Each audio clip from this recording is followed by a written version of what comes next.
Olá, boa noite, sejam muito bem-vindos a mais um podcast Seja Ainda Mais Feliz. Hoje eu tenho aqui um convidado ilustre, gente. O nome dele é Fábio Wojnarski e ele veio contar a história dele, que é fascinante. Fiquem com a gente até o final, que vocês vão ficar impactados, assim como eu. Fábio, boa noite. Boa noite a todos. Obrigada por ter aceito o nosso convite, por vir aqui agradeço. abrilhantar a nossa noite com essa sua história que é tão incrível, né? Não, é legal, é verdade. É coisas que acontecem que só Deus para explicar. É verdade, verdade. Mas quando a gente conta é Deus falando assim, ó, é Deus fazendo de novo, né? Exato. Eu acho que quem nos escuta é um renovo, assim, de esperança. Tipo assim, não, se Deus fez isso com a vida dele, e tem jeito pra minha. Exatamente. Né? É bem Tem isso. solução pra minha. É bem isso. E aí, como tudo começou? Bom, vamos começar do início, né? Meu pai, César, casou com a minha mãe. Tiveram 3 filhos, Fábio, Felipe e Fernando, né? Eu tinha 7, o Felipe 4, o Fernando 1, e minha mãe tomou uma decisão, acabou saindo de casa, por questões que ela achava que deveria fazer, e meu pai acabou assumindo a criação dos filhos, né? Então é muito difícil você ver um homem assumir a criação dos filhos assim. Então foi sempre muito difícil entender... Com essa idade, né? Com essa idade. Entender tudo. Eu questionava tudo. Como assim, né? Cadê minha mãe? Né? E isso é muito interessante, porque dos 7 anos, quando aconteceu isso para trás, eu não lembro absolutamente nada. Eu não lembro nada. Então, assim, tive realmente um bloqueio emocional. Hoje eu entendo isso, né? Mas que eu não lembro nada. Até eu se perguntar, Fábio, como foi até ter os 7 anos? Tu não sabe? Eu não lembro. Eu tinha apenas uma imagem na minha cabeça da minha ideia, até os 7 anos. Então, assim, eu realmente bloqueei tudo. Mas, daí pra frente, eu comecei a ajudar meu pai. Porque eu vi que realmente as questões apertaram. Nós fomos E você era o caçula? Eu era o mais velho. Sou o o mais mais velho. velho. Fábio, Felipe e Fernando. Eu tinha 7, o Felipe tinha 4 e o Fernando tinha 1. Meu pai. Então sempre foi muito difícil, né? Muito difícil. E nós, com uma família muito simples, a gente foi morar, a gente chama em Curitiba, que eu sou natural de Curitiba, de meia água, né? Sim, minha sogra, que também é curitibana, ela fala muito isso. Isso, era um quartinho bem pequenininho, assim, que tinha um bicama, que é aquelas camas antigas que dobravam, bem durinho, assim. Eu lembro bem que tinha um banheiro. Eu lembro de um liquinho, que é aquele botijãozinho de gás pequenininho. São coisas que eu lembro, assim, sabe? Daquela casa. E meu pai, para deixar a gente dormindo no bicama, ele dormia no chão. Então, são circunstâncias e cenas que eu jamais esqueci. Essa imagem eu jamais esqueci, de ver meu pai no chão pra gente poder dormir ali. Então, ali, aquilo sempre me marcou. Então, meu pai tinha que continuar trabalhando, meu pai tinha que trabalhar. Meu pai trabalhava numa empresa grande, multinacional, meu pai é contador. E deixava a gente na casa dos meus avós, né? O vô Paulo, a avó Edith, que eram os pais dele. Os pais dele. Os pais dele. A gente criou ali naquela casa junto com a minha tia, que era irmã do meu pai. Ela morava no mesmo terreno. Então eu me criei com os meus primos, com a minha tia e meu avô ajudando muito meu pai ali naquela questão. Até que meu pai viu que não dava mais para morar nessa casinha, porque era inviável. Você ia da casinha, ia passar na casa do meu avô, deixava a gente, ia pro trabalho, voltava, pegava a gente, levava pra casinha. Então a logística era muito ruim, né? Fora gasolina e tudo mais, meu pai já não tinha tantas condições assim. A gente passou a morar dentro da casa desses meus avós, num dos quartos. Meu pai ajeitou com meu avô, e lá eu fiquei durante um bom período de tempo, até meu pai reencontrar uma outra pessoa e começou a namorar com ela, e teve mais 2 meninas, que é a Camila e a Letícia. Então hoje eu sou o mais velho de 5. De 5. De 5. Porém, aos 11 anos, quando eu vi a necessidade do meu pai em algumas questões, eu comecei a ajudar ele de algumas formas. A trabalhar de fato. À tarde eu estudava de manhã, e à tarde eu entregava panfletos nas caixinhas de correio. Hoje é normal entregar em sinaleira. Não, naquela época eu entregava em caixinhas de correio, né? E à noite eu limpava a mesa de churrascaria de um vizinho que eu conheci, chamado Jamil. E lá eu limpava as mesas de churrascaria por volta de umas 5:30 da tarde, 6 horas, que ele falava, não posso te empregar, mas eu posso te ajudar de alguma forma, porque é até crime eu fazer isso, mas eu vou te ajudar de alguma forma. Tu vem aqui, passava álcool nas mesas, nas cadeiras, antes do restaurante abrir. Com 11 anos? Com 11 anos. Então ali eu começava a desenvolver já um trabalho, de fato, para poder ajudar meu pai financeiramente, porque eu percebia que algumas coisas não davam. E um dia marcou muito a minha vida, eu nunca vou esquecer desse dia. O dia que eu me ajoelhei assim e pedi pro meu pai uma bala. E lá em Curitiba tem muitas banquinhas de jornais, assim, sabe? E eu pedi pro meu pai uma bala do banquinho, meu pai se abaixou, assim, olhando no meu olho e chorou. Falou assim, ó, filho, eu não tenho dinheiro para te dar essa bala. Ali virou uma chave em mim. Eu falei, eu preciso ajudar meu pai. Era tudo que eu tinha.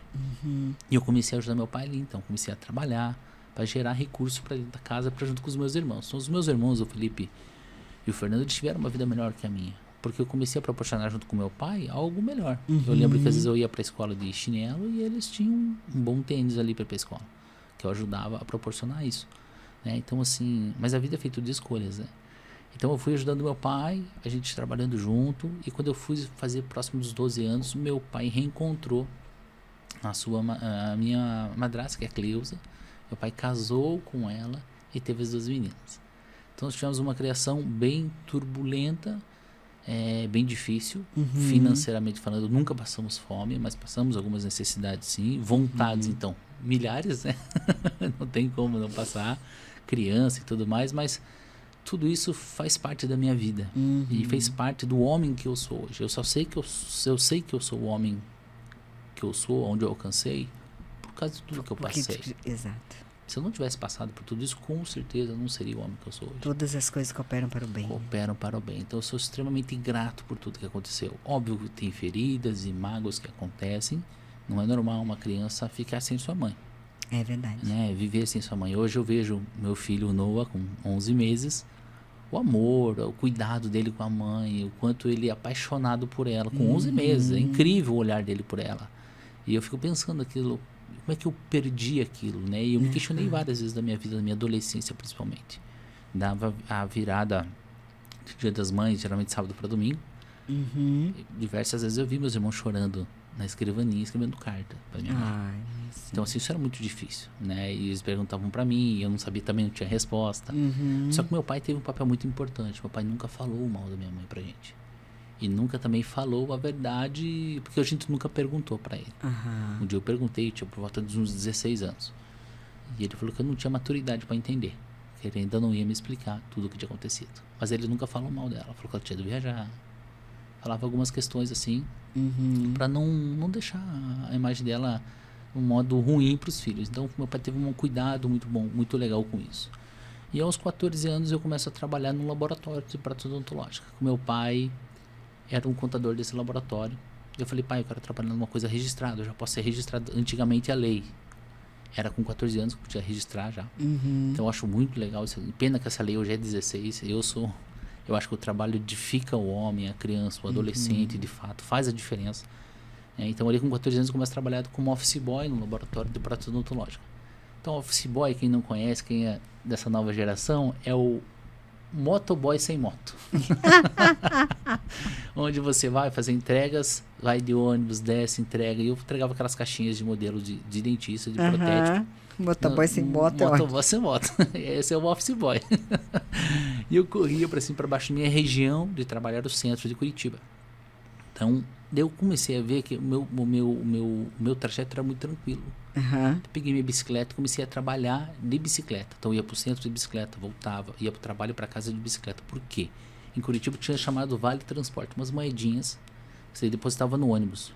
E aquelas moedinhas valiam dinheiro se você não usava. Então eu vendia os Vale Transporte para complementar a renda. E para guardar uma graninha. E era um bom dinheiro, porque não era só o Vale Transporte de ida e de volta. Era os que eu ia para o centro também. Às vezes ia 2, 3 vezes no mesmo dia para o centro. Então eu juntava bastante moedinha que realmente no final do mês fazia bastante diferença, né? E ali comecei naquele trabalho do office boy, mas durou muito pouco tempo como office boy, porque algo importante aconteceu. Era eu e o João. Se o João estiver ouvindo, João, um abraço, saudade de você, nunca mais te vi. Espero que você esteja muito bem. Eu e o João eram os 2 office boys. E o João já estava naquela profissão ali há mais de 2 anos. E ele me ensinou a Fábio, é por aqui, faz isso aqui, cuidado com isso. E quando eu não tinha nada para fazer, nós tínhamos um sofá que a gente deitava e ficava ali. Quando a gente não tinha nada para fazer, eu pulava dentro do laboratório para enxergar o que as pessoas estavam fazendo. Eu ficava ali olhando, curioso. E um dia, o seu Bito Acicalgaro, um homem que eu tenho uma admiração enorme, muito do homem que eu sou, ele sabe disso. Eu aprendi com ele. E ele deu uma bronca em mim. Fábio, o que você está fazendo aqui? Eu falei, desculpa, seu Bito, a gente chamava ele de seu Bito. Eu tô aqui olhando, né, os modelos e tal. Você tem interesse em aprender? Ele era o protético? Ele é um protético dono do laboratório. É um laboratório gigante em Curitiba. Até hoje é referência. É uma referência na América Latina, inclusive. Uau! Eles tinham muitos funcionários, porque todo o equipamento, assim como o futebol, você pensa em Brasil, prótese ondulógico você pensa na Alemanha. E todos os equipamentos na época era tudo da Alemanha. O laboratório inteiro foi desenhado com equipamentos alemão e era algo revolucionário na época. Ninguém no Brasil tinha o que eles tinham. Então era um laboratório, era o laboratório. E ali o seu Bito falou assim, a menina vai sair, lembra até o nome dela, Sabrina. Sabrina vai sair. Você quer aprender? Eu falei, não, gostaria de aprender. E ali eu começo a aprender uma profissão. Uau. Que foi a minha profissão até bastante tempo. Então ali eu entrei no gesso, que é a primeira etapa que o médico vai lá, o dentista vai lá e molda o paciente e esse molde vai para o laboratório. É um vazado, um gesso, esse fica aquela molde em gesso da boca do paciente. Hoje a tecnologia é tão grande que você vai, molda, tem aqui um laser, ou o próprio laser vai e chega para o laboratório por imagem. Hoje está bem avançado. Eu sei porque eu tenho vários clientes que são protéticos e tem essas máquinas hoje revolucionárias em 3D que funcionam de forma bem e a assertividade dela é absurda. Mas ali eu comecei com a office boy no laboratório, depois fui para dentro do gesso e ali fiquei bastante tempo da minha vida. Eu aprendi bastante com o seu Bito. Porque numa fase da minha vida ali na adolescência, eu passei por alguns problemas, como quase todos os adolescentes passam. Fiquei meio revoltado com algumas questões, mas deixa eu voltar para uma coisa importante. Meu avô, que eu conheci, eu considero meu avô, que é o pai da Cleusa, pai da minha madrasta. E ele era um pastor. Pastor José Luz de Jesus. Esse é o nome dele. Era o nome dele. Profético faleceu. O nome dele. Exato. E ele era pastor de algumas igrejas bem simples em Curitiba. Mas assim, bem simples. Pensa naquele bairro onde ninguém quer estar. Era lá que ele colocava as igrejas dele. Em lugares bem simples, onde ninguém gostaria de estar. E lá que ele colocava uma igrejinha pequenininha, com a combinha dele passando, pegar os irmãos em casa, levar para a igreja. Um trabalho assim extraordinário que esse meu avô fazia. Ele sempre falava para mim sobre princípios e valores. E eu sempre questionava ele. Tudo bem, vô. Eu entendo o que você fala. Mas por que então a minha mãe me abandonou? Por que eu não tenho mãe? Me explica isso. Deus não é bom? E ali com toda a sabedoria, ele ia me explicando, contornando algumas questões. Até que eu decido viver essa vida que ele me falou. Eu ali consigo entender bem e comecei a viver um pouco daquilo que ele me ensinou. E mudou bastante coisa na minha cabeça. E até um certo ponto foi muito bom para mim. Até o momento que eu resolvi largar a mão e surfar, que eu conheci uns amigos, comecei a surfar e comecei a me envolver com bastante gente e abandonei um pouco essa questão de princípios e valores de lado para fazer outras coisas, trabalhar bastante e outras coisas mais que eu fazia. E nesse período que eu fui na adolescência para a juventude, muitas coisas mudaram, né? Eu sempre gostei muito de futebol, o meu pai sempre foi um apaixonado por futebol, pelo Atlético Paranaense. E a gente ia muito aos estádios juntos. Numa dessas vezes eu levei uma surra, eu fui sozinho no estádio, voltando para casa e levei vários pontos no rosto, na boca, por causa de briga de torcida, porque eu tava com uma camiseta de um outro clube. E aquilo eu fiquei assim revoltado. Eu falei, é para aprender a brigar, então eu vou aprender a brigar.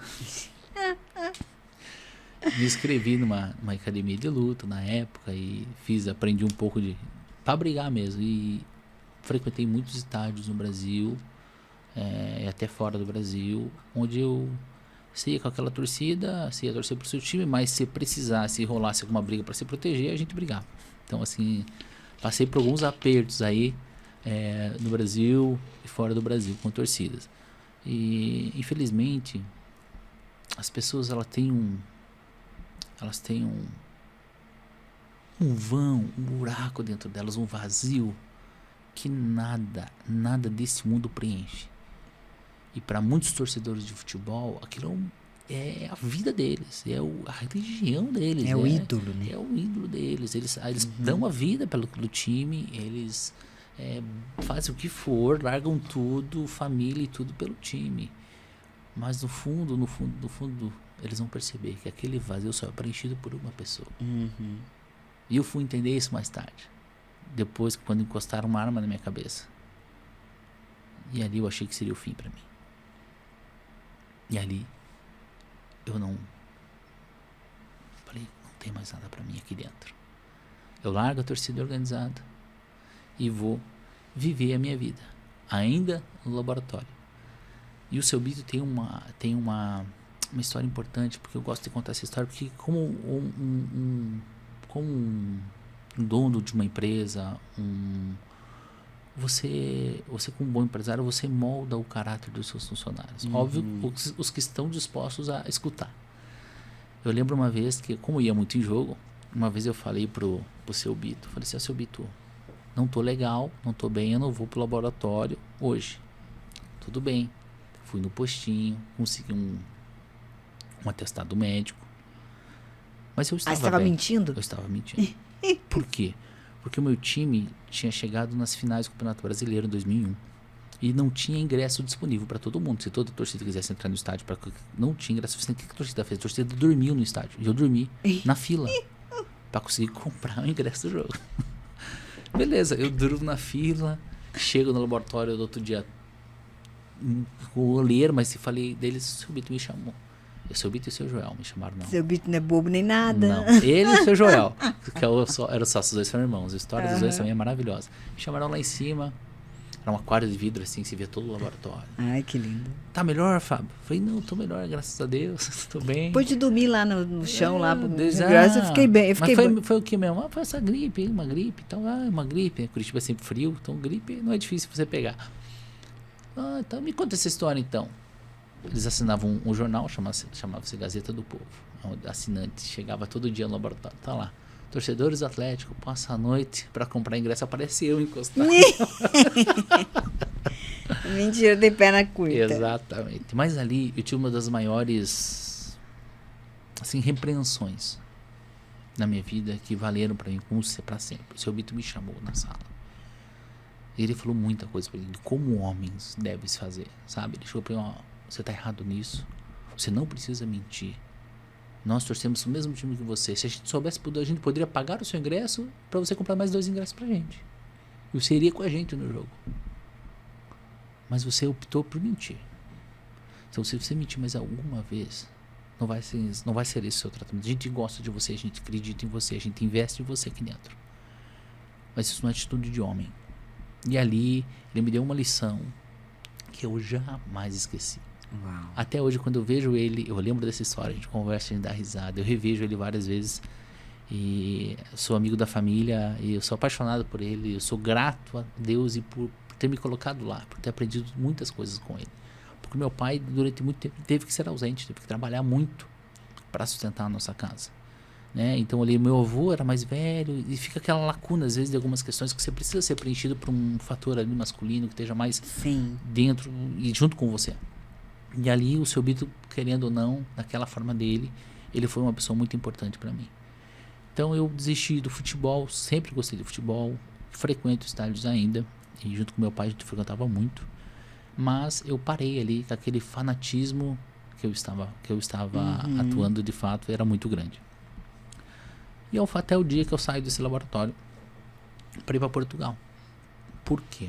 Porque um amigo que trabalhava nesse laboratório, ele tinha vindo de um laboratório dos Estados Unidos, trabalhou muito tempo e trouxe para o Brasil a tecnologia do microscópio. Então você trabalhava aqui, trabalhava aqui embaixo, no modelo, mas olhando o microscópio. Era muito difícil você ter essa habilidade. Ele trouxe essa habilidade na época dos Estados Unidos para o Brasil. A gente trabalhava só olho nu com umas lupas assim. Não, ele falou, não, nos Estados Unidos a gente trabalha com microscópio. Ele ensinou a trabalhar com microscópio, tive bastante habilidade ali com isso. E quando ele foi para Portugal, ele me convidou para ir para lá. Não, Fábio, eu tô aqui, eles precisam de alguém que tem o perfil, que não seja casado, não tenha filho, você tem esse perfil. E eu falei para eles que eu tinha ensinado a você, então se você puder vir para cá, uma oportunidade boa. E na época o laboratório estava expandindo para Salvador. E eles queriam me levar para Salvador. Falou, Fábio, a gente quer levar você para Salvador. Daí os amigos meus que estavam em Salvador falaram, Fábio, Salvador não é tão assim, é bonito para passear, talvez você vai sofrer um pouco, como trabalho bastante, cultura bastante diferente e tal. Resumindo, quando eu pensei em real e pensei no euro, na época o euro tava quase 7-1, eu falei, não, eu vou para Portugal, eu vou né? pra Portugal. Já que eu tenho, se é para sair de algum lugar, eu vou para Portugal. Sim. E eu acabo saindo do laboratório ali e deixando as portas abertas. Isso é muito importante hoje em dia, né? Para quem é empregado, para quem é CLT, deixar portas abertas. Você não sabe o dia de amanhã, né? Até para quem não é empregado, quem é sócio de algum outro negócio. É importante sempre deixar as portas abertas. Eu saio do laboratório e vou para Portugal e fico lá quase um ano. Eu junto um dinheiro lá e volto para o Brasil para ter o meu laboratório. E ali eu faço sociedade com um pessoal, tenho meu próprio laboratório por um determinado tempo e percebo que eu não gosto da prótese odontológica. Falei, meu perfil não é esse. Eu gosto de pessoas, de gente, porque na minha adolescência ali, a Cleusa, ela sempre foi muito vendedora, minha madrasta. Ela fazia muito bombom, muita coisa, e eu comecei a vender os bombons dela, e vendia a Natura também. Ela tinha um caderninho da Natura, e ela me dava 10% de tudo que ela vendia. E eu achava fascinante, porque não tinha um teto, não tinha um limite. Eu podia vender, vender. E ganhava 10%. Então eu comecei a pegar confiança das vizinhanças ali, de bicicleta. Eu ia, entregava revistinha, as pessoas ficavam meio assim a primeira vez. Daqui a pouco eles vinham que eles pediam. Eu trazia, falava, opa, tá funcionando, o menino é sério mesmo, tá, acontece. Eu comecei a vender Natura e ganhar 10%. Então eu tinha já alguma pegada na parte comercial. E eu comecei a perceber que a parte comercial, o ficar, não ter rotina e sair daquela caixinha do laboratório me fazia bem. Só que eu não tinha outra opção. Eu só tinha o laboratório. Só tinha o laboratório. Até que, nesse período de tempo de laboratório em Portugal, eu conheço uma menina e ela teve um papel fundamental na minha vida. A gente namorou um tempo, noivamos e ficamos quase 4 anos juntos, se eu não me engano. E eu vou para São Paulo num desses congressos e prótese odontológica que todo ano tinha, de especialização. Era sempre São Paulo. E fui para São Paulo. E quando eu fui, eu falei, pô, cheguei em São Paulo, vou avisar que eu cheguei. Não tinha celular com SMS, com todas essas questões todas que tem hoje o WhatsApp. Eu falei, ó, vou comprar um cartão telefônico. Tô entregando a minha idade já. E para avisar que eu cheguei, porque ligar do hotel era muito caro. Então eu desci e fui numa banca de jornal para comprar um cartão telefônico para avisar que eu cheguei. Fábio, sou da época da ficha de telefone. Então. Desnecessário isso, né? E eu vou comprar um cartão telefônico. Quando eu compro esse cartão telefônico, eu escuto um reggae. Um reggaezinho. Aquilo me chamou a atenção. Eu sempre gostei de reggae. Eu falei, mas parece que eu conheço esse reggae. Vou voltar um pouquinho para trás. Quando meu avô, aos 12 anos, meu avô me ensinou sobre princípios e valores. O pai da sua madrasta. Isso, né? O vô José. Eu ganhei um Walkman dele. Que alguém tinha dado para ele. E esse Walkman veio com uma fita dentro. E essa fita era de uma banda de reggae gospel americana, chamada Christafari. Então ali eu pintava as igrejas com meu avô, as árvores, um pedacinho da árvore assim, porque a igreja elas eram muito simples. A gente pintava de cal e água. Porque tinta era cara. Então, mas quando chovia muito, e não é raro chover muito em Curitiba, a igreja ia perdendo toda aquela corzinha branca. E a gente pegava às vezes a toquinho das árvores assim, e dava uma pintadinha para ficar mais bonitinha, né? E eu ouvia no Walkman aquelas músicas que era gospel, reggae gospel naquela época, começou a existir nos Estados Unidos. Que legal. E eu fiquei aquilo na cabeça. E quando eu vou ali pra São Paulo, que eu escuto aquele reggae, eu olho do lado, Bola de Neve São Paulo. Que Bola de Neve? Fui olhar, era uma igreja evangélica enorme. Hoje a Bola de Neve é super conhecida e tudo mais, mas na época era uma coisa disruptiva, muito pequena, ninguém te ouvia falar tanto em São Paulo. Ele era grande, assim. Eu cheguei, quando eu olho lá na frente, falei, parece Christafari. Era Christafari. Estão tocando lá? Tocando lá. E eu ali, quietinho, olho lá e comecei a lembrar do meu avô, de tudo que ele me falava. Eu aprendi a tocar bateria com 12 anos por causa dele. Que legal. Então várias coisas eu comecei a pensar na minha cabeça ali, quietinho ali, eu afastado de tudo que ele tinha me ensinado, noivo de uma outra pessoa, com outros princípios. Você tinha que idade? Eu tinha por volta dos meus 21 a 22 anos. Quando tudo isso aconteceu. E eu tô ali em São Paulo, escuto aquele reggae, aquilo me paralisa um pouco assim, olho pra dentro, parece que são eles. Minha igreja é enorme lá, bastante gente, e eu lá na portinha encostado, e aquele músico fala assim, stop, stop, stop. Manda parar a música, e começa a falar, e o tradutor lá, você, rapaz, aí na porta. Calça jeans e camiseta branca, tudo bem ele falar, porque ele falou, você que tá de camiseta branca e calça jeans escura, e tênis Adidas preto. Isso era impossível dele enxergar. Impossível. De onde ele estava, para onde eu estava, impossível. Eu preciso falar com você. Eu saio chorando, gostando das paredes, assim.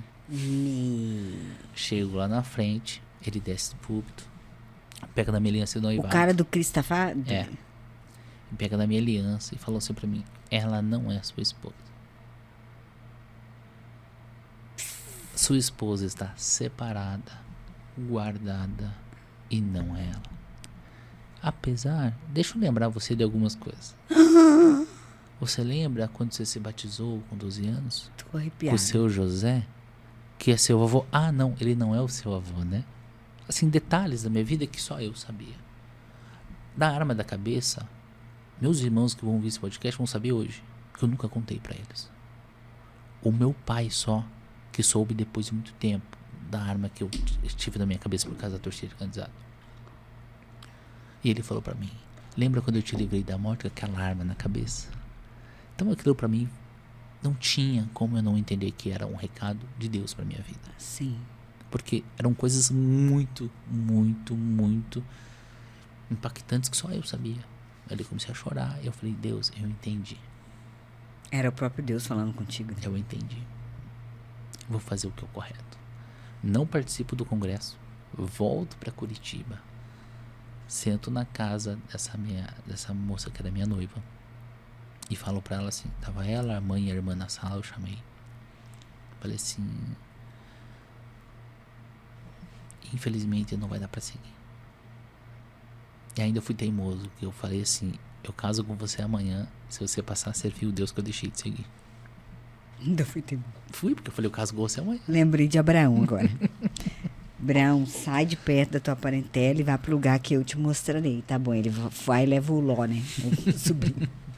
Vamos lá comigo? E daí ela foi muito sábia em tudo. Ela falou, eu não abro mão do que eu acredito. Eu falei, então tá bom. Então, mexi ali em cima da mesa, virei as costas e não voltei mais.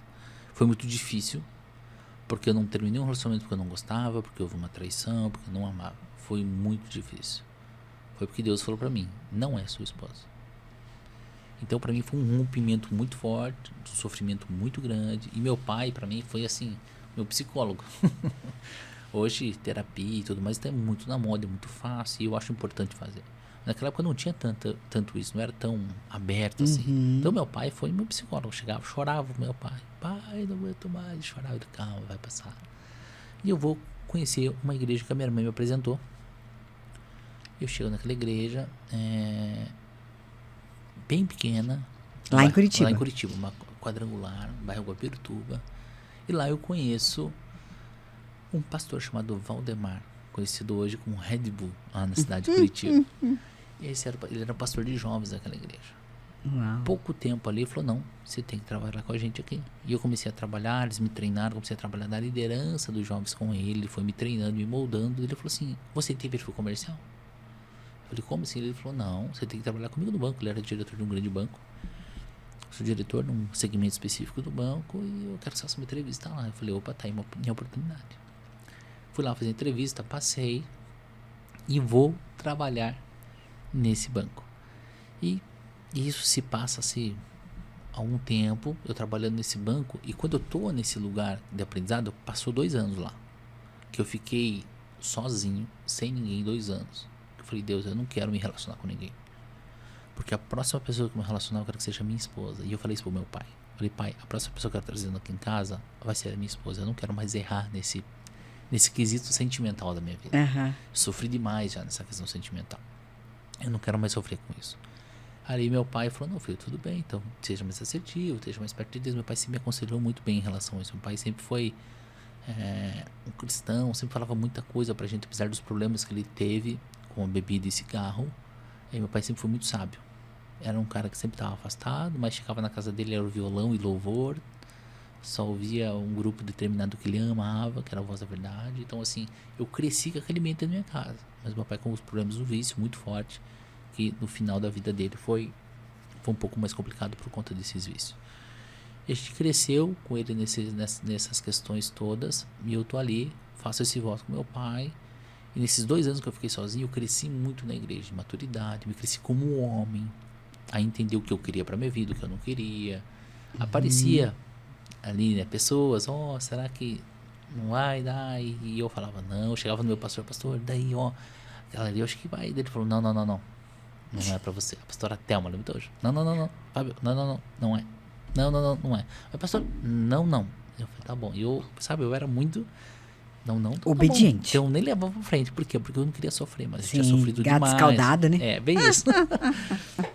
E nesse tempo ali que eu tô ali, uma moça vai visitar a nossa igreja numa noite de chocolate. A gente fazia um evento evangelístico chamado Noite de Chocolate. Tinha 250 visitantes. Uau! A nossa igreja cabia 450 pessoas sentadas. Então, quando eu falo 250 visitantes, nossos jovens sentavam no chão para os visitantes poderem sentar nas poltronas da igreja, porque lotava, era muito legal. Então, a pessoa vinha para a Noite de Chocolate, só que antes da Noite de Chocolate tinha o culto. Tinha ingresso, era pago. Era simbólico o valor para comprar as coisas que a gente fazia o evento lá em cima de chocolate. Era tudo chocolate. Pudim, bolo de chocolate, sundae de chocolate, tudo, torre de Ferrero Rocher, tudo que fosse relacionado a chocolate. Então, assim, era muito legal. Que legal. E era evangelístico mesmo. Num desses eventos, uma moça, que eu frequentava uma outra igreja em Curitiba, foi visitar. O nome dela era Aline. E ela chegou lá, visitou. Eu era líder na área de receber as pessoas na igreja. Ali a gente chamava... esqueci o nome. Depois eu lembro. A gente recepcionava as pessoas, pegava um nome, telefone para ligar durante a semana. E... Você falou, opa, desce que eu acho que eu vou pegar um nome... Não, ela passou em branco. Passou. A galera não percebeu também. Era muita gente. Quando eu fui contar, a gente contava o número de pessoas que estavam no culto. Eu falei, poxa, eu não peguei, porque era eu que escrevia ali. Tinha que ser muito rápido. E minha letra era meio feia, mas eu entendi. Então eu escrevendo rapidinho e tal. Essa moça, eu não peguei o telefone. E a amiga dela, a Letícia, olhou e falou assim, olhou pra trás, vi na hora, fez assim pra mim. Eu falei, não, nada a ver. Quando acabou o culto, a gente subiu. Ela falou, você é minha amiga ali e tal. Ela falou, tudo bom, o que você faz? Ela falou assim, faço medicina, tô no 2º ano. Eu falei, que legal, você mora onde? Eu moro na cobertura da Água Verde. Eu falei, deve ser uma patricinha. Cobertura, eu fiquei achando... Eu não sabia o que era cobertura, então nem falei o que era. Não sabia mesmo. A única cobertura que eu conhecia era do bolo. Do bolo, só isso. E ali ela falou aquilo, eu falei, moro na Água Verde, é uma pessoa bacana, fazendo medicina legal. E eu fui olhar o Orkut dela. No Orkut tinha uma fotinho, tipo, numa balada, assim.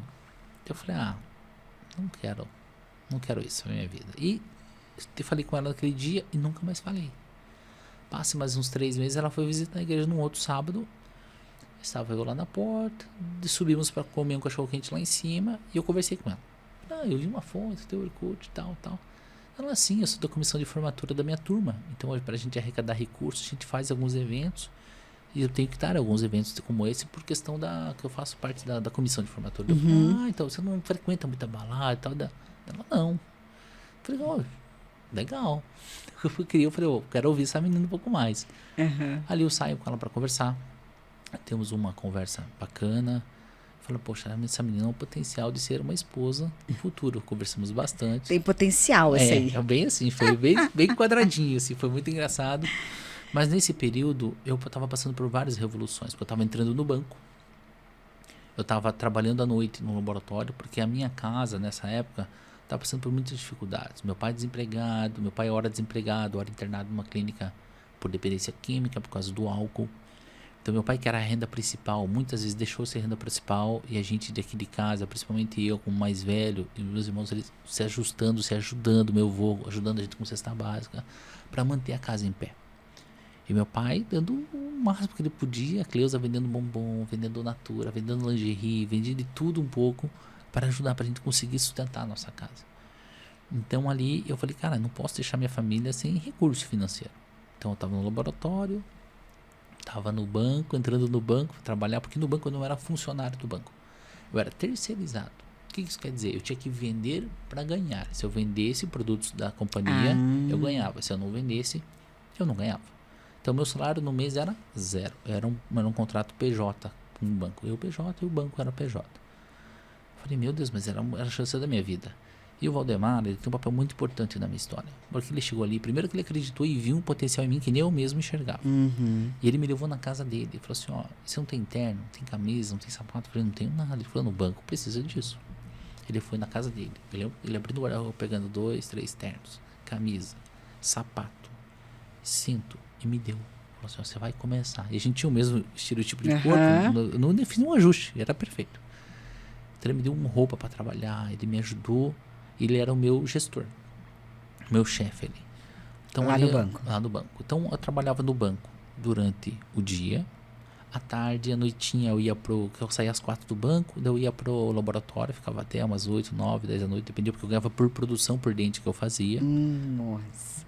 E depois eu conheci uns advogados que descobriam na época uma falha na lei.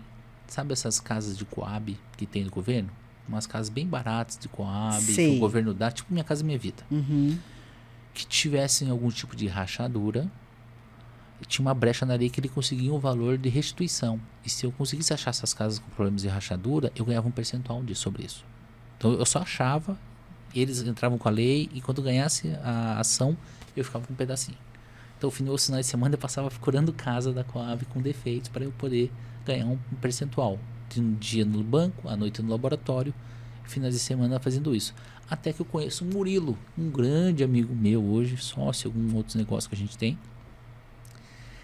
Ele era um diretor de marketing das rádios 98, Mundo Livre, umas rádios bem importantes em Curitiba, do grupo RPC, que é o grupo GRPcom, que é como se fosse aqui a RBS, da Rede Globo, lá em Curitiba. E esse menino era um gênio, trabalhava muito e frequentava a mesma igreja que eu.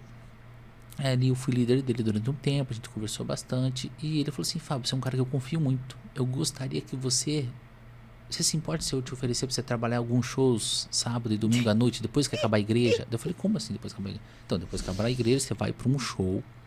Era na época, Lu Santana, Paula Fernandes, que estavam explodindo. Você vai pra lá, você vai pegar os ouvintes que ganharam o sorteio durante a semana, você vai levar eles pro camarim pra conhecer o artista.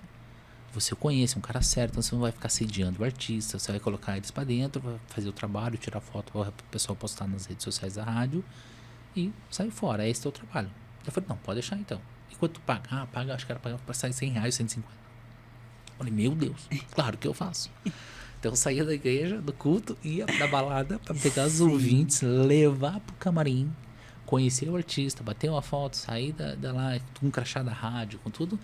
Saía, deixava o carro da rádio na rádio, pegava minha motinho e voltava pra minha vida normal. Nesse tempo todo que eu conheci a Aline. Nesse turbulhão. Aí tu pensou, quando que eu vou ter tempo pra mulher da minha vida, separada? E nem é isso. A diferença social era gigantesca. Mas gigantesca, gente. Assim, eu morava num lugar muito simples do bairro em Curitiba. De um bairro muito simples em Curitiba. Eu até falava, eu moro na periferia. Ela dava risada.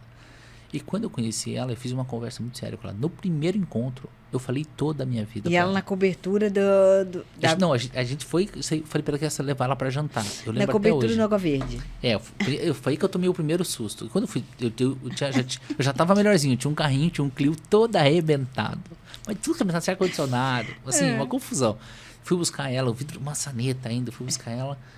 Daí eu fui no porteiro, falei assim, eu vim buscar a Aline e tal. Daí ele falou assim, da cobertura. Eu falei, cara, eu perguntei, que cobertura? Eu perguntei pro porteiro. Ele falou, não, é um prédio. Deve ter um apartamento, o porteiro tem dois. Que te explicou. Ele que me explicou, tem dois.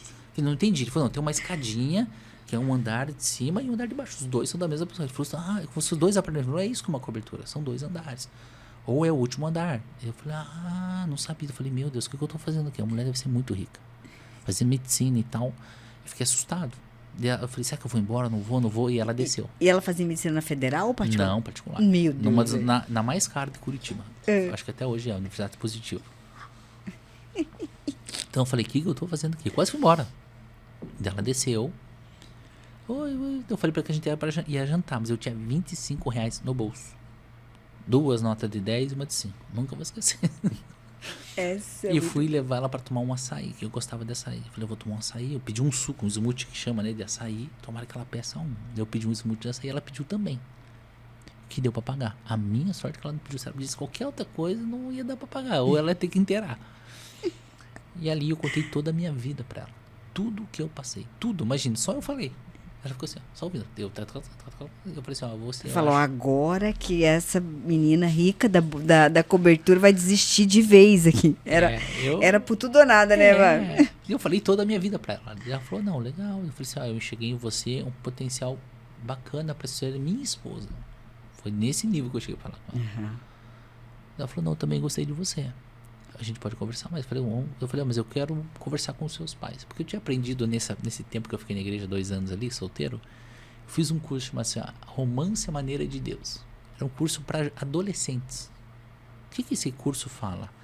Que o coração da menina está na mão do pai dela. Então você tem que conversar com o pai, caminhar com o pai. Se o pai entender que você é um bom menino, ele autoriza você a namorar com a filha dele. Se o pai achar que você não é um cara legal, você se afasta, não se envolveu, não namorou, não gerou amor e mais as outras questões, não gerou relacionamento. Isso é ótimo, evita você de errar, ela de errar, os dois de se machucarem mais. Porque quando os pais não concordam, né? Não concordam, alguma coisa tem de alerta para você. E eu fiz esse curso falava, eu era o mais velho do curso, era todo jeito de adolescente e eu com 26 anos fazendo curso.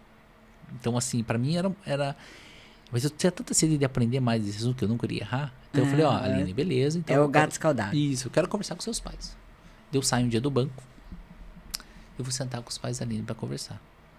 Ó, eu tô aqui não como namorada da Aline, tô com um amigo dela. Eu queria caminhar com vocês. Eu quero que vocês me conheçam, vão na minha casa, conheçam a minha família. Eu venho aqui, conheço a família de vocês. A gente sai pra comer alguma pizza, a gente sai pra ir no cinema. E eu vou sair com a Aline também nesse inteirinho de tempo. Eu quero que vocês me conheçam. Eu quero que vocês me conheçam, sabem quem eu sou. E se você, seu Haroldo, entender que eu posso ser ou não um bom namorado para sua filha, o senhor autoriza eu namorar ela um dia. Mas eu vou vir aqui toda semana pra gente orar. Ele, legal, eles nunca tinham visto aqui. Ele tomou um susto assim. Nossa, quem que faz isso, né, hoje em dia? Eles pensaram assim, ser diferenciado. Até um certo tempo, né? Até um certo momento que você já vai saber. Daí eu vou lá, começo a frequentar a casa deles, ou na minha casa. Tomou um susto um pouco, assim, porque é bem diferente da realidade deles. Esse rapaz é muito humilde, minha filha. Isso, assim, era uma diferença muito grande mesmo, bem gritante. Sim. E as minhas irmãs amaram a Aline, os meus irmãos também. Eu falei, opa, já é um bom sinal, meu pai, então, meu Deus, estava apaixonado pela Aline. E ali, chegou um tempo, passado acho que um mês e meio, quase 2 meses, o senhor falou, vem aqui jantar aqui em casa, que eu quero conversar com você. Dia 5 de setembro de 2010, não vou esquecer essa data. Me chamou pra gente jantar. Eu comprei um buquê de rosa. Cheguei na portaria, falei pro porteiro assim, amigo, eu vou deixar esse buquê aqui. Dependendo do que acontecer lá em cima, você vai subir isso no elevador pra mim. Dependendo do que acontecer, você leva pra tua esposa. Ele não entendeu nada, ele falou, tudo bem, eu levo pra tua casa e dá pra sua esposa. E eu subo lá naquela casa, a primeira coisa, que tinha um risoto muito gostoso, que eu nunca tinha comido aquilo assim, da forma que era, e tinha umas borrachinhas pretas. Eu lembro de olhar pra ele assim, o que é essas borrachinhas pretas?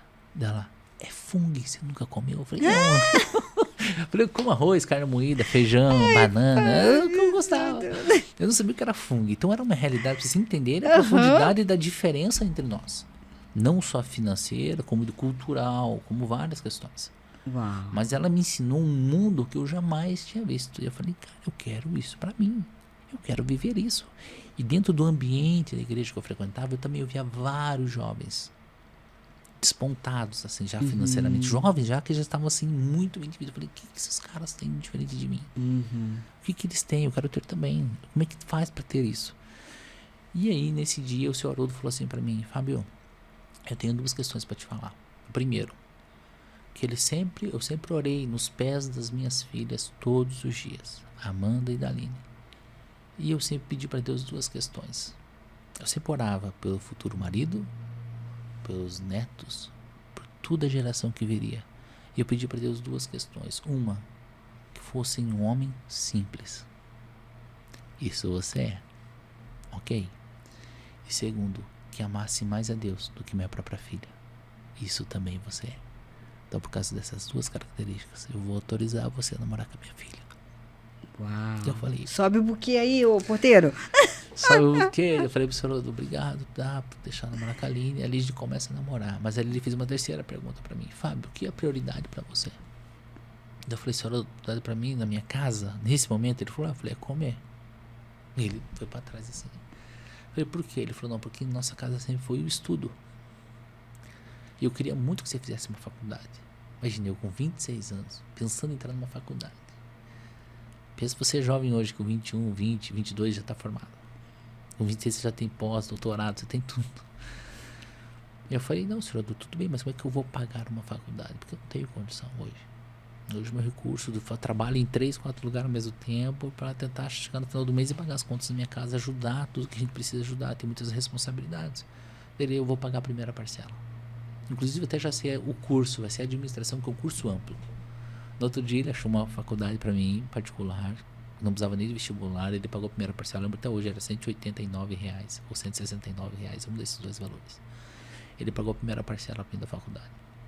E então eu saía daí então do banco, ia para faculdade, da faculdade eu ia para o laboratório à noite, de madrugada trabalhar. Então foi essa a minha realidade quando eu conheci a Aline. E quando eu estava nesse começo do banco, eu passei muita dificuldade financeira de fato. Às vezes eu não almoçava, porque eu não tinha dinheiro para almoçar. Não tinha mesmo, não levava ela para comer, não levava nada. Até o dia que ela entendeu, ela viu que eu estava emagrecendo. Porque não tinha como, não tinha recurso. No final do mês a conta tinha que bater na minha casa.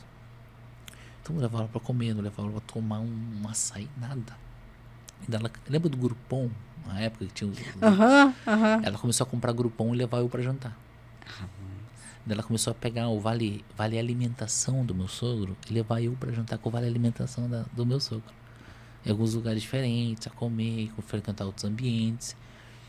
Eu comecei a pensar, meu Deus, para eu tirar essa menina da casa dela, eu preciso ser um homem muito bem sucedido. E eu falei para Deus, Deus, você me prometeu que eu seria um homem bem sucedido. E eu tô fazendo tudo certo. E eu não tô enxergando a luz ao fim do túnel. Eu tô trabalhando em 3, 4 empregos. Eu tô com uma menina que eu acredito que seja minha esposa. E eu não tenho dinheiro pra levar ela pra tomar um suco, pra levar pra comer. Eu comecei a questionar a Deus ali. Falava, Deus, cadê? Cadê tudo isso? Como é que eu vou tirar uma moça como ela da casa dela pra casar? Eu não consegui dar pra ela nem o mínimo. Ou pelo menos o que ela já vive hoje. Eu comecei a questionar a Deus ali. A Aline teve uma atitude nessa época assim, que pra mim mudou o jogo. Ela começou a perceber que eu comecei a emagrecer. E o Valdemar, o pastor Red Bull, eu não falava pra ele que eu tava com dificuldade. Eu tinha vergonha, porque ele já tinha me ajudado tanto. E às vezes quando ele via que eu tava passando aperto, ele me dava um dinheirinho. Ó, pra você almoçar, pra você comer. Porque eu não falava pra ele que eu tava com dificuldade. Até pra comer. Então o que eu fazia? Os gerentes do banco tinham o café da manhã deles.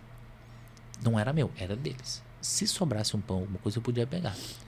Então quando sobrava, eu pegava um pão daqueles franceses seco mesmo e guardava e levava no banheiro na hora do almoço. Eu comia aquele pãozinho seco com um cafezinho que vinha naqueles copinhos plásticos no canto das térmicas da agência e ia pro banheiro. Mas quando não sobrava pão no café da manhã, eu não almoçava. E ele começou a perceber que eu chegava cada vez mais magro, trabalhando muito, cansado. E ela perguntou pra mim assim, qual é o sanduíche natural? Eu falei, nossa, porque ela falou, vou fazer pra você alguns sanduíches. Ela fez sanduíche natural pra mim aproximadamente uns 3 meses. E ela nunca me contou. E ela nunca falou que ela sabia que eu não tinha dinheiro pra comer. Mas ali foi aqueles 3 meses que foram assim maravilhosos. Porque eu tinha alimentação, eu respirava mais fundo e as coisas começaram a caminhar. Até que lá pelo 4º mês o banco acerta um grande negócio. E eu viro o jogo. Ganho uma comissão como se fosse hoje uns 100 mil reais. Imagina, na minha época, esse valor era muito dinheiro. E ali eu lembro que dava pra pagar as contas da minha casa tipo uns 2 anos. Uau. Era muito recurso. E eu respirei e entendi o que era o business no negócio. Eu falei, opa, entendi. Agora aprendi. E esse cliente que fez esse grande negócio, eu virei muito amigo dele. E ele começou a me indicar outras pessoas do mesmo segmento, do mesmo poder aquisitivo dele. Eu comecei a fechar grandes negócios, um atrás do outro. Comecei a mudar de patamar, comecei a crescer, comecei a frequentar bons lugares, mas tudo isso eu enxerguei. A Aline me ensinou isso. A Aline foi um trampolim pra mim. Falar, opa, tá aqui essa moça, e agora, né? Eu preciso entender mais. Me formei na faculdade. Então eu me formei com 30 anos. Teoricamente velho. Né? Com 30 anos. E ali eu tô indo bem no banco. Começo a explodir no banco, ir bem. E daí uma empresa, uma companhia americana, me chama pra uma entrevista. vários candidatos para uma vaga, mas precisava ser formado. E eu estava no TCC, eu estava na reta final. Eu passei em todas as etapas do processo, eram 11. Na última etapa, que era a conversa com o vice-presidente, quando chegou minha documentação pro vice-presidente, ele olhou e falou: não, esse cara não devia nem estar na minha mesa aqui para conversar com ele. Não, mas por quê? Não é nem formado. Esquece. E tirou o material do lado, mas ele chegou até aqui, é um cara bom. Ouça ele. Falou: não vou ouvir, tira. Ainda meteu a boca na pessoa que foi responsável pelo meu processo. Não quis falar comigo. E eu tinha criado aquele monte de expectativa. Sim. Eu falei: cara, é a oportunidade da minha vida. É isso mesmo. Eu fiquei triste. Eles me ligaram: ó, realmente o VP não quer conversar com você porque você não tem ainda não é formado. Mas eu vou pro Rio semana que vem e eu vou conversar com ele pessoalmente sobre o teu processo. Ele foi pro Rio de Janeiro e falou: ó, ouça esse menino. Ouça a história dele. Ouça a história dele que você vai entender. O VP me deu uma chance. Essa conversa durou quase 2 horas. E aí eles querem saber a tua história de fato. Eles perguntam desde quase toda essa conversa que a gente está tendo aqui foi que eu tive com o VP. E ele vai questionando várias questões. Eles vão entendendo as habilidades que você tem.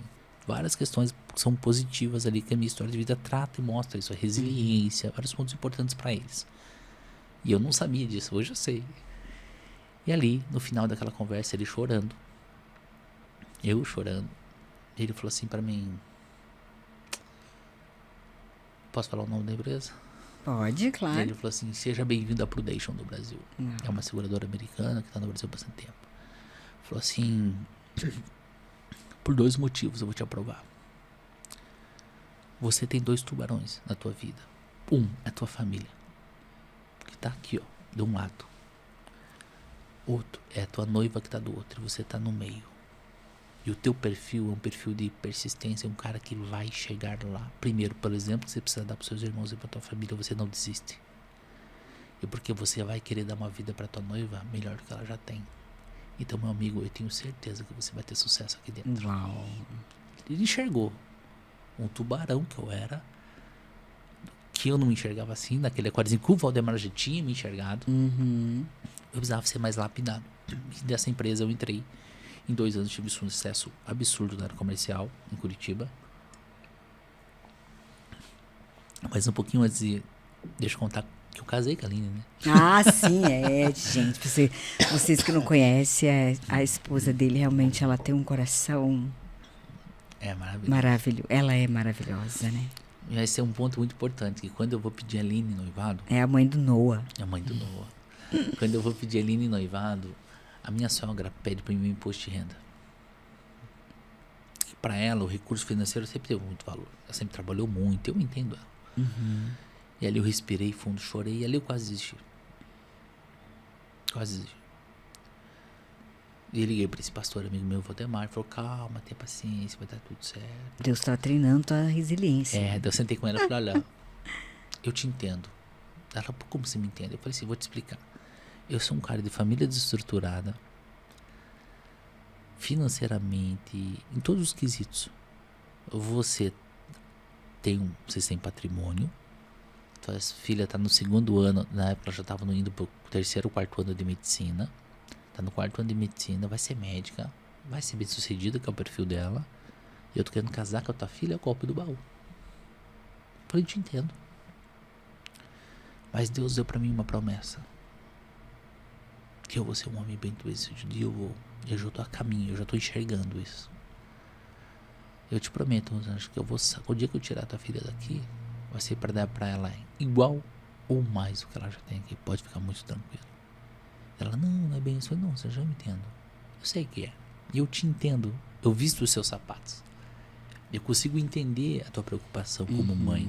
Criou a filha, deu tudo do bem e do melhor pra filha. Sem dúvida. Pra chegar um cara que, né, que eu olho, não consigo ver nada nele. Tem perfil, é caráter, é trabalhador.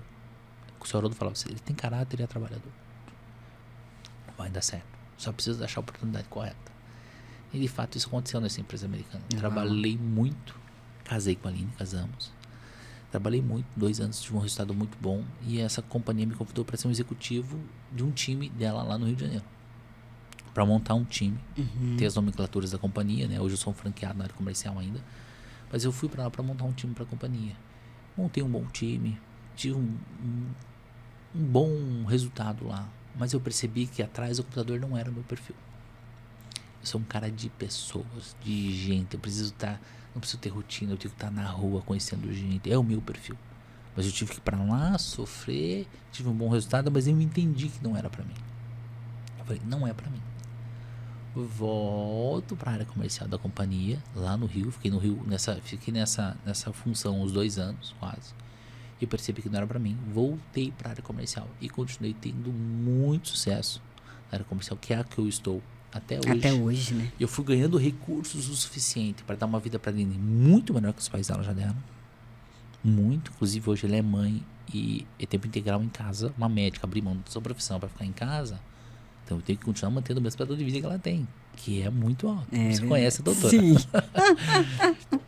Então, não é fácil. Porém, alguns requisitos foram importantes durante essa trajetória. A resiliência, a questão de princípios e valores inegociáveis. Isso é muito importante. E sempre entender que eu tinha uma promessa. Deus prometeu para mim que eu tinha uma promessa. Óbvio que Deus faz a parte dele, mas nós fazemos a nossa. Não vai cair do céu. Imagina, eu fui ser executivo dessa companhia no Rio com 31 anos. Uau. Eu que entrei na faculdade com 26. Então, assim, Deus realmente cumpre as suas promessas, desde que nós façamos a nossa parte. Então, nada é por acaso. Eu falo que não existe coincidência, existe cristocidência. É verdade. Então, Deus colocou a Aline na hora certa, no lugar certo, na minha vida. E ali eu comecei a enxergar as oportunidades e crescendo em tudo que eu via.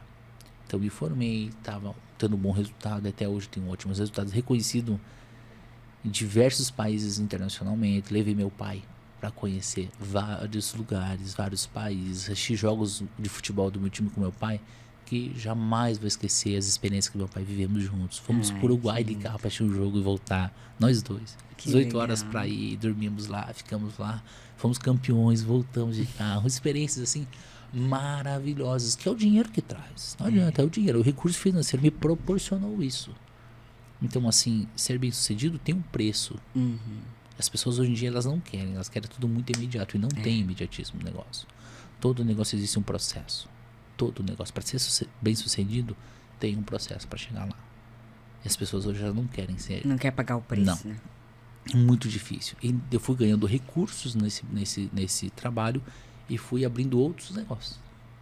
Com o meu Murilo, aquele sócio amigo meu.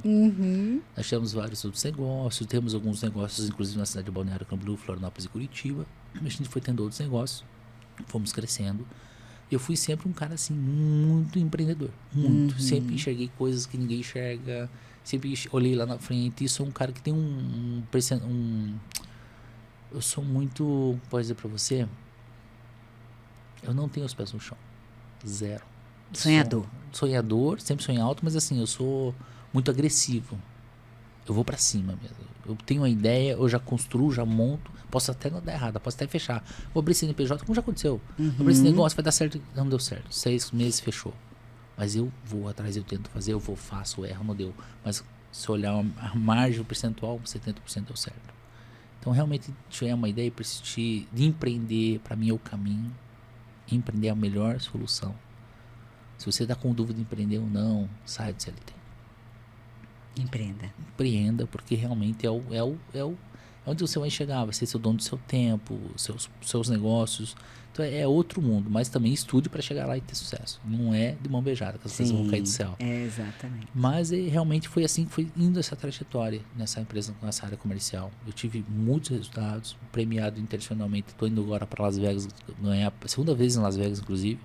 A outra vez levei meu pai, a Aline, meu pai e a família que entrega o prêmio para você no palco. Uau, então assim é muito legal. Meu pai chorava que nem criança. E para finalizar, no ano de 2023 foi um ano para mim muito marcante. Ele foi muito forte. Para mim foi 2022 para 2023 foi um ano extraordinário dos negócios, onde tive um dos maiores resultados financeiros, 22 para 23. E chega 2023 De 22, meu pai teve um câncer na base da língua por conta do cigarro.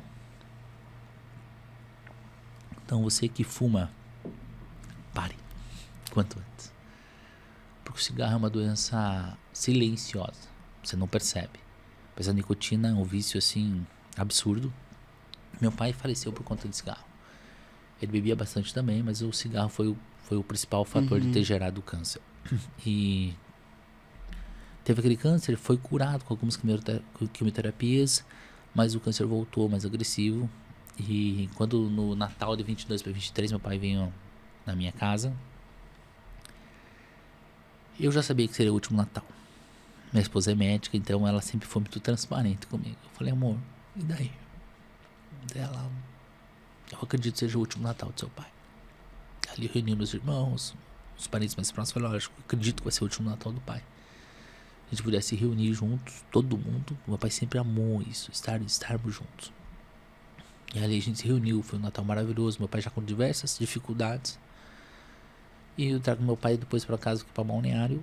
A gente passa a virada juntos no dia 27 de dezembro de 22. Meu pai chega para mim e fala assim, filho, você tá bem financeiramente? Eu falei, por que, pai? Eu chorava o meu apartamento, minha casa. Ele, não, tô preocupado com outra coisa. Eu falei, o quê? Com o meu velório. Eu falei, não entendi, pai. Eu tô preocupado com o meu velório. Você tem recurso e tal? Eu falei, pai, eu pago um plano já há bastante tempo. Esqueceu que cobre você, minha família, nossos irmãos, tudo, cobre todo mundo. Mas tá pago? Eu falei, pai, tá. Você tem certeza? Ele falou, eu queria ver o comprovante. Bah. Eu entrei no meu e-mail, procurei lá, Luto Curitiba, achei o ano. Ah, esse aqui. Fui na minha conta corrente, pagando alto, eu fui lá na conta corrente, no dia, tava lá. Pai, tá aqui a data, tá certo. Eu demorei pra achar, acho que uns 20 minutos. Tá aqui, pai. Ele, é verdade. Eu vou ficar tranquilo. Eu falei, pai, fica tranquilo quanto a isso. Ele fez uma lista de exigências pra mim. Meu pai sempre foi muito torcedor, muito grande do Atlético. Ele falou, agora eu quero que você coloque uma camisa do Atlético nos meus pés. Não quero que me vista com ela, só coloque ela nos meus pés. E eu comecei a chorar muito. Chorar muito. Meu pai falou assim, por que você está chorando? A gente acredita na mesma coisa, na eternidade. E a gente vai estar juntos. Eu falei, pai, eu sei, mas é difícil ouvir tudo isso de você. Ele falou, eu sei, filho, que é difícil. Mas eu acho que você tem maturidade para saber tudo isso. Ele foi me pedindo um grande amigo nosso, Michael Maia, que o Michael Maia cantasse no funeral dele. O Michael Maia cantou no meu casamento. Que era um cantor que ganhou um programa importante. O Michael Maia teve aqui é verdade, com uma história incrível. Incrível, é verdade. E ali, isso foi 27 de dezembro. E minha esposa, para ganhar bebê, para ganhar um Noah, meu pai falou assim, Fábio, eu só peço para Deus que me dê tempo hábil para conseguir ver o Noah nascer. Porque meu pai já tinha visto a neta dele, a Fernandinha, já tinha visto o Matheus, meu outro irmão, e ele não conhecia o Noah até então, né? Mas assim, a situação era muito difícil. E meu pai volta para Curitiba depois, e a situação começa a se complicar, a gente consegue perceber que tá ficando cada vez mais difícil, quimioterapia, radioterapia, cada vez mais difícil, bem complicado, ele vai pro hospital. Aí eu já sabia que tava bem mais difícil, até o dia que o médico falou pra gente, ó, ele precisa ficar no hospital, acho que ele não consegue ir pra casa mais. E nesse inteirinho a Aline nasceu, o Noah nasceu. O Noah nasceu no dia 23 de fevereiro de 23.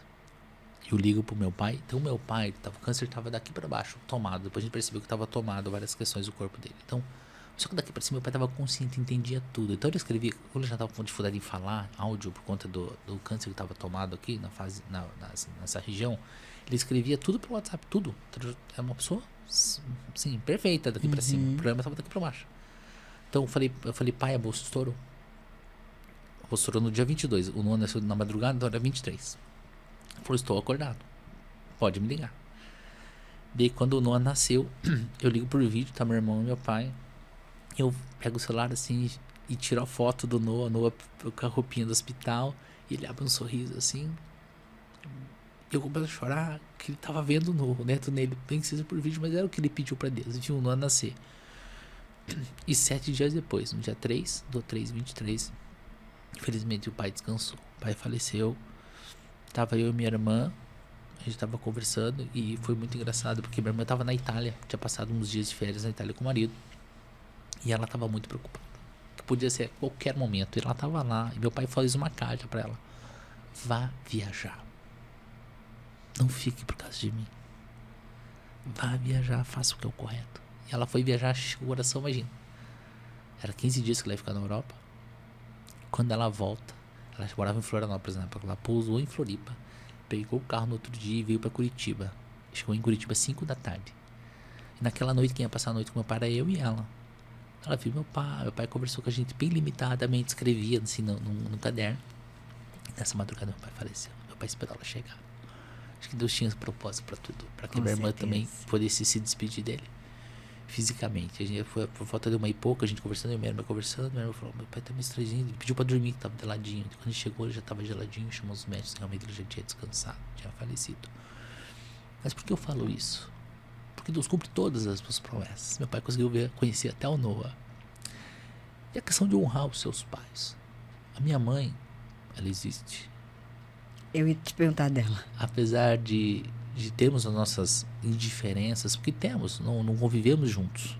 Amo ela e faço o que a Bíblia fala que tem que fazer, que é honrar o pai e a mãe. Óbvio que o meu pai foi uma honra muito maior, porque o meu pai conviveu comigo todos esses anos. Meu pai doou a vida dele por mim e por meus irmãos. Então, assim, tem uma diferença?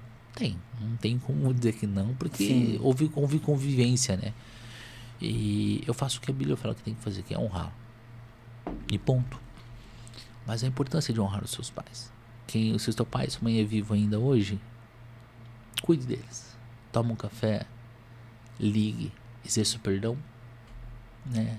Você acha que foi fácil perdoar a minha mãe? Não foi fácil. Mas foi uma das decisões mais importantes que eu tomei na minha vida. O perdão, ele faz mal para quem não perdoa. É libertador. É libertador o perdão. Então às vezes você precisa pegar hoje, ouvir isso aqui, pegar um WhatsApp, mandar um áudio para alguém, falar com alguém. Faça isso. A gente não sabe o dia de amanhã. É verdade. Amanhã pode ser tarde. Então, no perdoar, ele é libertador. E a partir do momento que eu tomei todas essas decisões corretas na minha vida, de perdoar, fazer tudo que Deus já tinha planejado para minha vida sem nenhum desvio, todas as demais coisas foram acrescentadas. Todas. A parte sentimental, financeira, tudo. Você fala: Fábio, se Deus quisesse me levar hoje, eu seria o homem mais feliz do mundo. Porque Deus me deu mais do que eu imaginei. Mais do que eu imaginei. Mais. Quando eu olho aquele menino, há pouco tempo atrás, eu tenho 39 anos hoje. Se eu pegar minha vida 10 anos para trás, o que aconteceu nos últimos 10 anos, o que Deus fez nela. Não o que o Fábio fez, não. O que Deus fez. É inacreditável. Aos olhos humanos. Uau. Aos olhos humanos é inacreditável. Mas aos olhos de Deus não é impossível. E eu sei que Deus tem muito mais. Muito mais. Com certeza. Mas depende da gente. E por aí, então, contando um pouco, é bastante coisa. Fábio, que tremendo, né, Fábio? A gente nunca pode se esquecer dos atributos de Deus, né? Exato. Ele é bom o tempo todo. O tempo todo. Eu sempre falo para as pessoas também, nunca esquecer de onde veio. Porque é muito fácil hoje em dia você chegar num patamar financeiro, que é a maior preocupação das pessoas, e achar que ali tem tudo, que o dinheiro é a resposta para tudo. E não é. As pessoas vão chegar lá e ver: meu Deus, mas eu lutei tanto para isso. Eu tenho clientes hoje no Brasil inteiro, e muitos muito bem sucedidos. E muitos bem sucedidos e solitários, e muitos bem sucedidos com depressão, e muitos bem sucedidos que só tem ele o dinheiro, não tem nem a família mais. Então, assim, tem que ter o equilíbrio. Não tem problema você ser uma pessoa muito bem sucedida. Não tem problema nenhum. Eu busco todo dia ser um cara melhor que ontem. Porém, tem que ter o equilíbrio nas questões. E pra que você quer ser bem sucedido? Que propósito tem pra isso? Exato. Exatamente. É pra quê, né? Porque em tudo é o coração, né? Onde tá o coração, né? Deus conhece meu coração. Por isso que ele me prospera. Com certeza. A gente tem que ter... E isso é a palavra dele que diz, né? A alma generosa prosperará, né? É verdade. O coração generoso, né? Na verdade. Mas a gente tem que guardar o coração, né? Então, no coração tem que ter ele, né? Jesus no coração e o resto na palma da mão. Exato. Porque se ele pedir, vai, entrega. É bem isso. As pessoas se prendem muito isso hoje, né? A gente inverte a posição das coisas. A gente põe tudo no coração. Menos ele. Ele é o principal. Quando você entender que ele é o principal, de verdade as demais coisas são acrescentadas, sim. Eu sei que é difícil. Como fácil. A gente vai ser como Zaqueu, né? Que fala assim, eu encontrei a pedra de maior valor, né? Exatamente. Dê tudo que eu tenho para os pobres. Porque hoje eu encontrei a pedra de maior valor. Sim. Ele é tudo, né? Tudo. Hoje eu percebo isso, entendo. E tento de uma forma indireta falar para os meus clientes de alguma forma sobre isso. Eu vejo que Deus me coloca em lugares e com pessoas que jamais entrariam numa igreja. Mas Deus coloca elas na minha frente para falar sobre algum negócio, para opinar sobre alguma questão do interesse dela. E eu falo, como essa pessoa parou aqui na minha frente? Como eu consegui o contato dela? Como eu cheguei nela? Como? Essa pessoa que as pessoas pagariam valores altíssimos para sentar com essa pessoa, ela dá aqui de graça na minha frente. Para me ouvir, ou eu para ouvir uma questão ou outra e ter essa conexão e poder falar do amor de Deus de uma forma indireta também. Porque eu percebo isso, que Deus tem me colocado de forma estratégica para falar com gente que jamais iria numa igreja. Porque ele conhece teu coração, né? Exato. De obediência, né? Que é dele, ele sabe que é dele. Exato. Um dia ele falou, filho, me dá teu coração. Exato. Né? E é sobre isso. E a gente só tem a ganhar quando a gente faz isso. Sem dúvida. Não é? É verdade. Não tem como perder. Quando a gente tem Jesus, como é que vai perder? Eu falo que as amizades, ela tem um papel muito fundamental nisso. Ainda que eu perca, eu ganho, né? Assim, ainda que eu perca, eu ganho. Exato. Porque quando eu olho... Sim, olha com quem tu andas, né? Exato. Quando eu olho pra trás, assim, de todos os meus amigos, eu era o mais improvável. Sempre escola pública, sabe? Você olha assim, tudo sem a mãe, com o pai com problemas de alcoolismo. Então, quando você olha no meu perfil e olhava a vida deles, cara, esse menino que vai... Esse menino não tem como dar certo na vida. Não tem como, não tem. Mas eu tinha o propósito dele. Já tinha os planos dele, Os planos dele. E eu fazendo as coisas certas, eu consegui alcançar aquilo que Deus almejava na minha vida. Acredito que tem muito mais ainda. Mas as amizades foram muito importantes, porque com quem você anda, você vai parecer ser bom e vai ser. Se você não fuma e anda com 5 fumantes, você vai ser o 6º. Não tem como. Com certeza. Então, assim, questão de tempo. Questão de tempo. As amizades são muito importantes. Eu percebo isso, que isso também me moldou também, sabe? Eu comecei a ver aquele mundo diferente. Eu comecei a andar com essas pessoas. E não abandonei as pessoas antigas, não. Quando eu volto lá onde eu morei, as pessoas que eu conhecia, eu tento falar com todos, eu tento rever todos. É difícil hoje com a agenda corrida, mas eu tento lá. E eu percebo que às vezes tem até um cochicho, uma coisa por trás assim. Eu percebo, às vezes você consegue perceber. E a maioria que eu tento conversar e falar, eu falo pra eles, isso tudo é uma escolha. A vida é feita de escolhas. É verdade. A gente está o tempo todo fazendo uma escolha, né? Ainda que a gente não perceba, mas o tempo todo a gente está fazendo uma escolha. Exato. A vida é feita de escolhas. Então, e quando a gente não escolhe, a gente acabou de escolher. Exatamente. Ou alguém vai escolher por você. Exatamente. É isso mesmo. Fábio, muito obrigada. Muito obrigada, que Deus continue te abençoando. Amém. Poderosamente. Eu sei que muito mais Ele tem para tua vida, né? Amém. Porque você é um abençoador. Amém. Te deu um anjo como esposa, né? Verdade. Um filho que com certeza tem um legado do céu aqui na terra. É importante demais. Né? E essa bênção que se estenda por 1000 gerações. Amém. Né? Eu recebo. Obrigada, viu, Obrigado, meu irmão? vocês. Obrigada mesmo. Amém. Muito obrigada por hoje. Uma boa noite para vocês. Eu vejo vocês no próximo podcast. Até lá. Quanto tempo foi?